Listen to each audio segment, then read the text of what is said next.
2000, we bought an abandoned 100-acre farm in the foothills of the Appalachian Mountains. We spent years cleaning it up, built a new house, and now are trying to make it a functional homestead farm. Welcome to Red Tool House.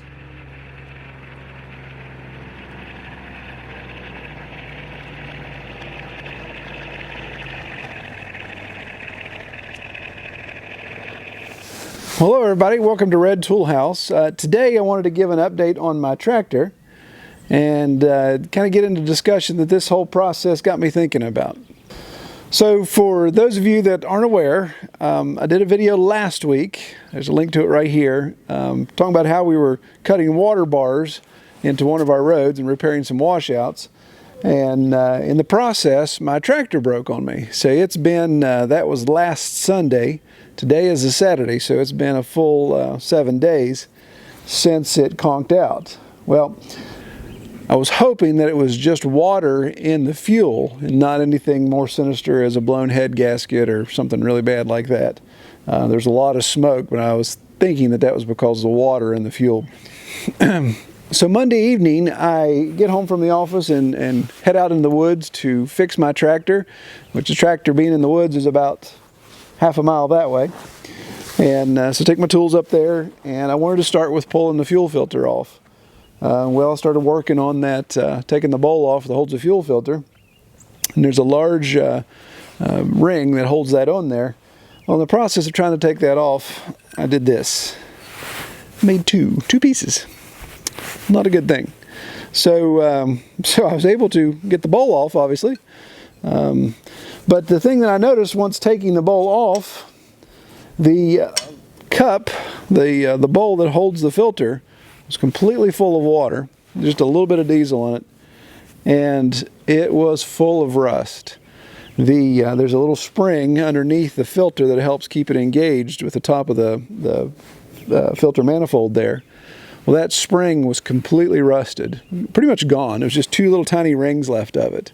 So that introduced all that rust into the fuel system. Fortunately, the filter caught it because it was on the outside of the filter, but it being no longer springy, the filter fell down, so that could have been an issue.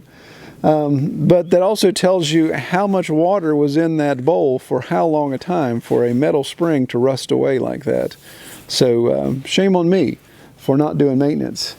So fast forward 3 days, I had to order this ring. I don't have a Coyote dealer anywhere near me. The closest one is 3 hours away where I bought the tractor, and he's a small-time guy. He doesn't stock parts, so I had to get these out of Michigan, and so I got a new part.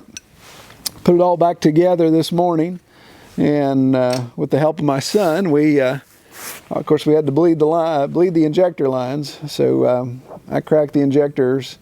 Camlin cranked it for me, and we got it bled out and got it done. Well, we got it up and running. Thanks to my buddy Cam, he helped me here. We discovered that we had a little bit of water in the line. So that's kind of what I thought it was. So we were able to drain the bowl. There's some more issues that I ran into because of my stupidity. Drain the bowl, and Camlin helped me bleed the injectors on the diesel engine, and once we got them bled, we got it going. So now I can get it off the hill and finish putting it all back together. It looks like a tractor exploded, all these pieces laying around, so never had a tractor that naked before. So what did that get me thinking about? Well, since I'm here and I've got the thing pretty much half gutted, all the body panels, 4 body panels are laying over here. I had it all taken apart. I thought, well, it's time to really do some maintenance. And it got me thinking about, for those of us that want a homestead, obviously homesteading is supposed to be a more simplistic lifestyle. We want to downsize. We want to downscale what we've got.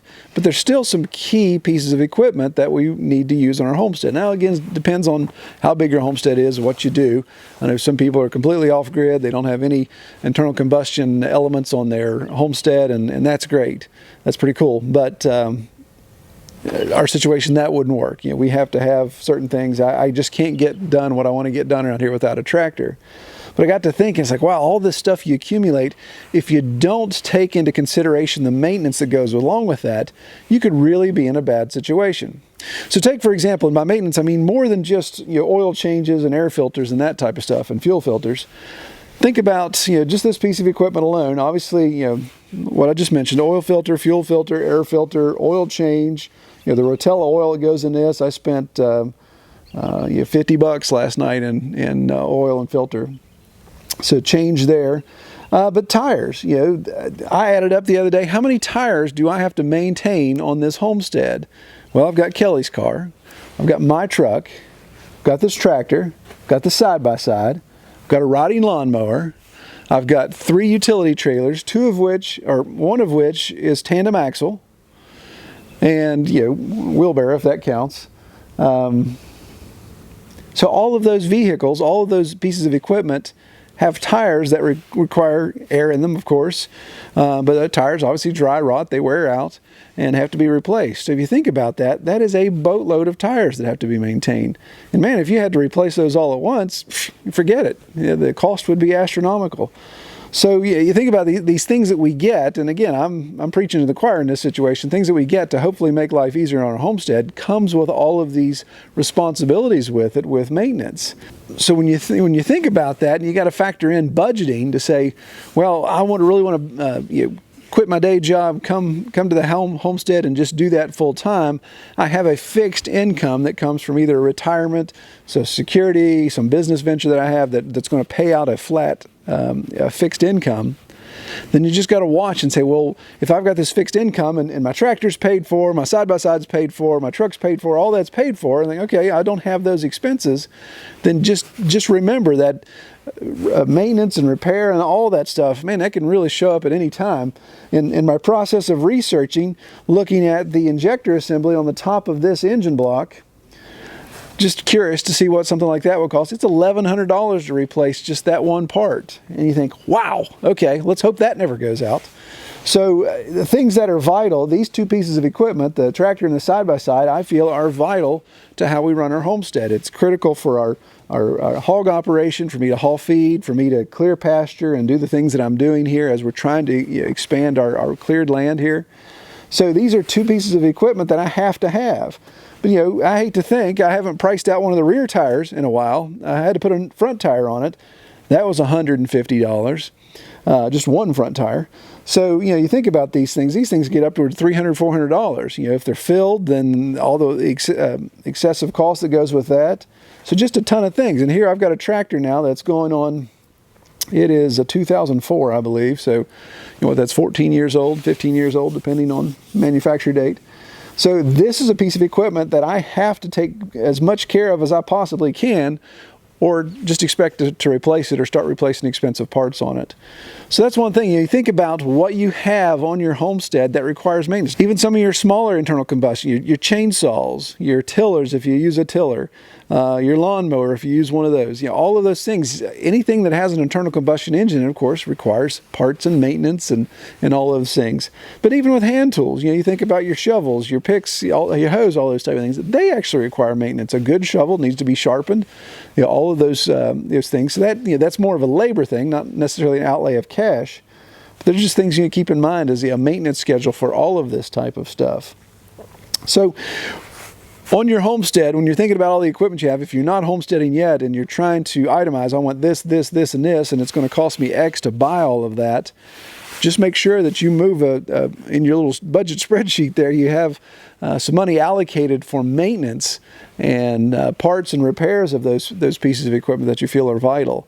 Or you could find yourself in a situation where you've parked your tractor and you have to wait the winter until you can get a part for it. Somebody had commented on my last video about the tractor that they were in a situation where the starter had gone out on their tractor and they're going to wait till spring before they put another one in. So it's just one of those things you say, okay, well, maybe you're not using your tractor in the wintertime anyway. I don't know where they are. Maybe they're 8 feet of snow and they're not going to move a tractor around.